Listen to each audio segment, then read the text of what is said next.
This is my entire U.S. coin collection, minus 5 American Silver Eagles that I pawned that I'm going to get as soon as I cash my check.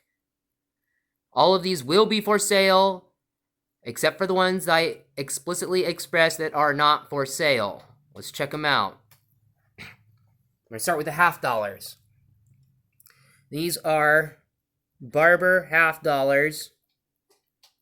I purchased them from the treasure box in Upland, California, except for this 1907 that someone found in their change at the casino and didn't know what it was, so I bought it off of him.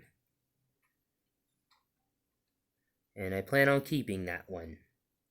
I really like this ugly stained one. I bought it just because it's ugly and stained.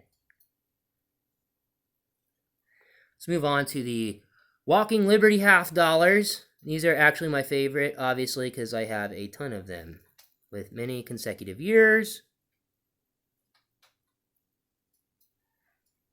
These were my first ones that I purchased at Nevada Coin Mart in Las Vegas, Nevada.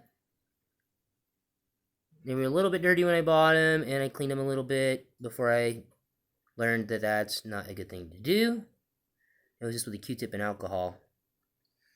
I really like this 1928 because it's my oldest one. Even though it's not in good condition, I will sell it to the right person if offered a fair amount. This 1939 is not for sale. It's my favorite one. The last video got cut off while I was trying to flip it over. And I had to start over again. It's got some good feather details, and I just love it. It's a Denver mint. Okay, now, I had a bunch of Franklins, and I sold them all to go see Aurora a couple years ago. And this one is, like, barely circulated. It's excellent shape. It's very hard to find a Franklin that is in this good a condition that is not graded already. And if this will focus for me, it's got the full bell lines. It's kind of hard to pick up in the video, but it does have them.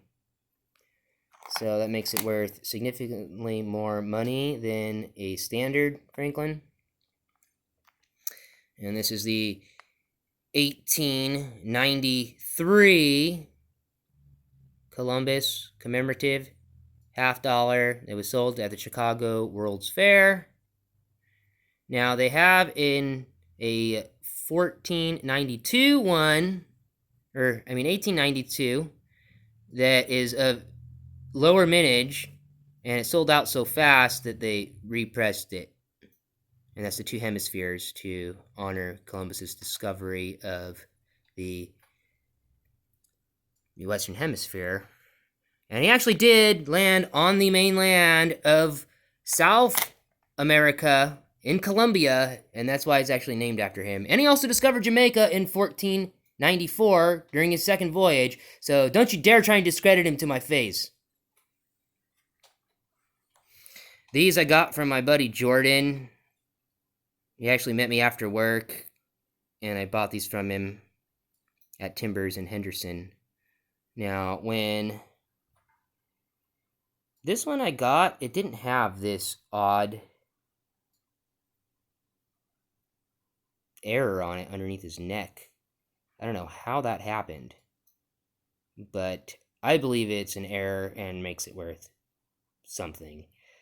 I may not sell, or I may sell this one. Let's move on to the Morgans. If I can keep this stupid thing focused, that would be great. These are my first Morgans that I actually purchased on my own. And they're not in very good shape. They look good because they were cleaned by someone else prior to purchase. And I was unaware of that.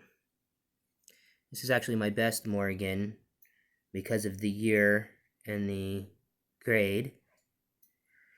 This was my first Morgan that was a gift from my buddy Jeff's deceased Uncle Gary, who was a huge Morgan dollar collector and part of the Society of Morgan Collectors.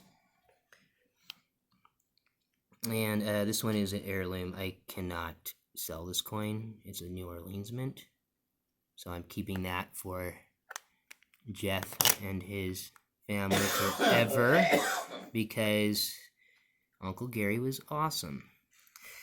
So now we're moving down into the 1921 Morgans. These were made out of all American silver because of the previous Morgans, which was 270 million. 40% of all Morgans were melted down in 1918 and sold to the British with the copper extracted and the smelting value and everything, because there was a rumor going around India at the time that they weren't worth their paper money in silver, so they came to us. We filed the Pittman Act, and we saved their butts. So the Morgans, which ran from 1878 to 1908, and then repressed 20 million or 22 of these in the first year, and then they switched over to these, the Liberties, peace dollars. They're all Liberty. These are known as Liberty or peace dollars to commemorate the peace era post World War I.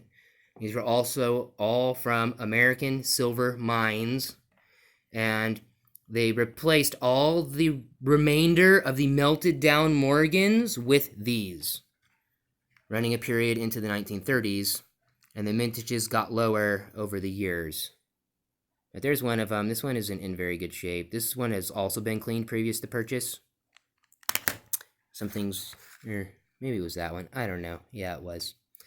You learn things as you go along. That's the only 1923 I have. I believe I may have gotten that one from the treasure box. The other ones were purchased on eBay. Let's move on to some quarters, silver quarters. All that silver, by the way. Okay, so we got the Barbour Quarters. Now, one of these, I think it's at 1904, I actually purchased a better one and received the wrong coin, and I called the guy out, and instead of refunding it, he gave me a deal on a different coin. I really wish I had gotten the proper one in the mail. This one, the 1907, I found in a friend of mine who happened to die, Danny in Big Bend, R.I.P., I loved you. This was in his truck. In the door, and I found it and kept it, and this one is not for sale. Let's go on to the standing Liberties. Now these are all in pretty bad shape because they had a really high relief, and they're known for not being in good shape, and it is kind of hard to find them with the dates intact. Both of these have intact dates. That one's a little bit better condition, but they're not good because you need to read the inscription on the shield, really, for them to be worth anything. I'm not showing the reverse of all the coins, but that's the reverse of these. I saw a story of some very fine condition ones that a guy found in a old slot machine that hadn't been active since the early 60s. And he dug out a bunch of these. There were also a bunch found in this old subway hoard in New York, and they were all like mint brand new. Let's move on to the Washington Quarters. I can't for the life of me remember where I got this 1951. I just can't remember. I had a friend find a 46 before, which is pretty cool. Maybe I got this from my buddy who's a trucker, and I think he found it somewhere. Now this one I found in my change last year at Ray's Supermarket in MacArthur, California, way up in Shasta County, north of Fall River. And I was extremely happy when I got this in my change. It's a D. That's good. It has a mint mark on it. If it doesn't have mint mark, it's normally Pennsylvania. Okay, now these are the dimes. These are seated Liberty dimes. These are my favorite. There are tons of variants. Both of these are the same variant of later dates. This is absolutely my favorite. The package is torn a little bit, But on the left, under the RICA of America, if you see that, there's like a little splotch.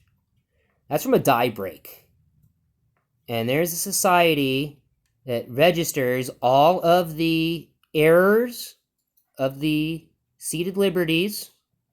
This one is in very fine condition. You can tell if you read the shield, and you can actually see the inscription of Liberty on the shield and the details interface. I have seen very few that have better details interface that are not yet graded. And this is an error coin. It could fetch any amount from dozens of dollars to 1,000. You just never know. It's just who wants it the most and who's willing to pay for it. So this one I'm probably going to hang on to and maybe till I die. Okay, now here are a few Mercury Dimes. Now, I found this 1939 when I was working at Del Taco in Kingman, Arizona. Some chick put it down on the counter, and I think she didn't know if I was going to take it or not, but my eyes lit up, and I took it and put a dime in the drawer and kept it. This one is really good. You can tell the quality on these is from the banding of the branches. And the cross banding, the diagonal banding, is what normally wears off the most first. Now, you can always see the cross banding in a lot of them, but not the diagonal banding. And that's what makes this one in really good condition. Not for sale.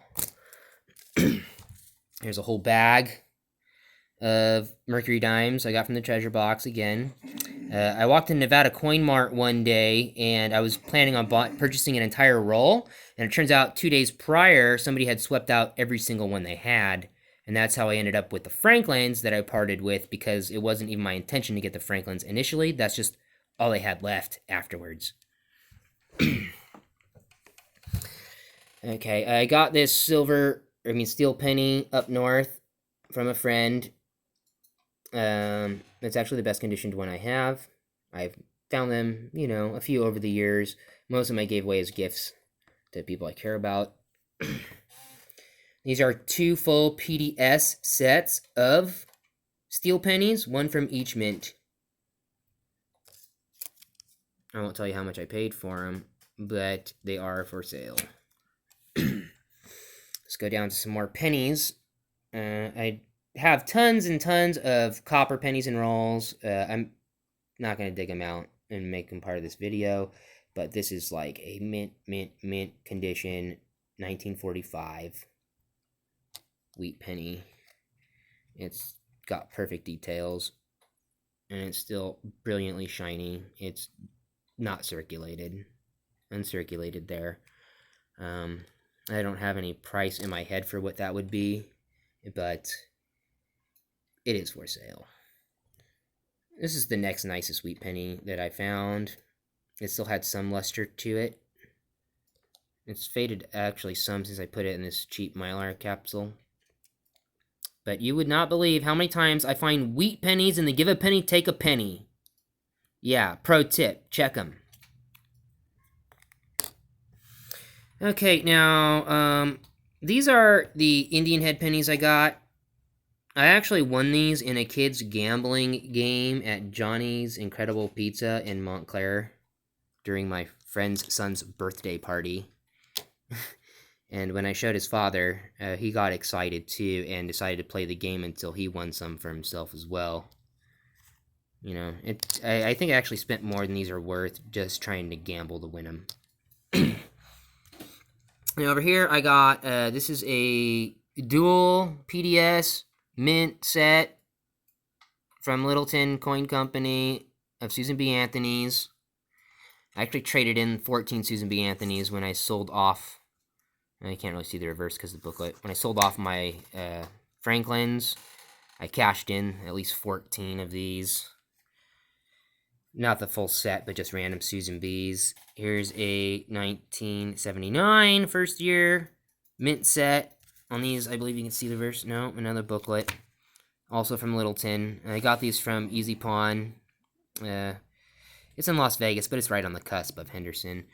Now, there are 1981s. They're really rare. If you find a 1981, keep it. And then also, they made them in 1999, right before they started with the Sacagaweas. So they just brought it back for 1 year and never made them ever again. So the 99 set, if you can find one of those, it's coveted. So over here, I got a Cohiba box just packed with Liberty nickels and Buffalo nickels. All the ones that are not cold are graded. The cold ones are over here. That means you can't read the dates on them, so they're below good. They're not worth much, but they're still neat to have. With the high date mark on these, a lot of them end up with that dateless, and they put them in jewelry and all kinds of stuff like that. You know, so there's 2 full rolls of Liberties, which are older, therefore more rare, but they're less coveted because people don't like the design. And the same thing when it comes back to the Mercury Dimes, which is actually a winged Liberty wearing a winged helm. Almost every coin that isn't a president is Liberty. So they're more coveted than the Barber Dimes. I don't even have any. But the Barbour Quarters, which is also Liberty, is just the name of the guy who carved the design. And the halves, they don't have dollars because they overlapped with Morgan dollars in the time Morgans were discontinued. So the dimes have the exact same design on them. It'll just say something different on the back. It'll say 1 dime instead of quarter or half dollar. But I am not selling the 1907 of either. So I'll probably get a 1907 Barber dime. Anyways, so when it comes back to these with the nickels, there's a couple error coins. There's this error, which was obviously done in minting when you observe it closely. And there's also a die break on the cheek of one of these Buffalo nickels. So there's 2 rolls of those, a roll of dated Buffaloes, and a roll of dateless Buffaloes. This one I'm actually putting a package deal for $75, which is a really good deal. You could sell it for a lot more if sold individually. Anyways, that's the gist of those. I wish I had the Silver Eagles. It's alright though, because those are all modern. Those are full 0.999 silver bullion. These are all 90%. It's known as junk silver. It affects the melt value, but the numismatic value, because of the mintage and history behind them, makes it worth significantly more than the melt value. So never accept under spot for any reason. I did with the Franklins out of desperation because the local guy knew he's the only guy for X amount of miles. So yeah, he stiffed me on it, and I'm never going back to him again. So if you want any of these, shoot me a price, and I might cut you a deal that's a little below the marketable value or spot on the marketed value, but I'm not going to jack any of them up. So if you see anything you want, take a peek, shoot me a DM, and we'll cut a deal. Alright, that's it. So I hope you enjoyed that, and maybe you learned a couple things, and spread the word, because I need these funds to move to a location where I'll have probably the best job I've ever had in my life. So there you go. Have a good day.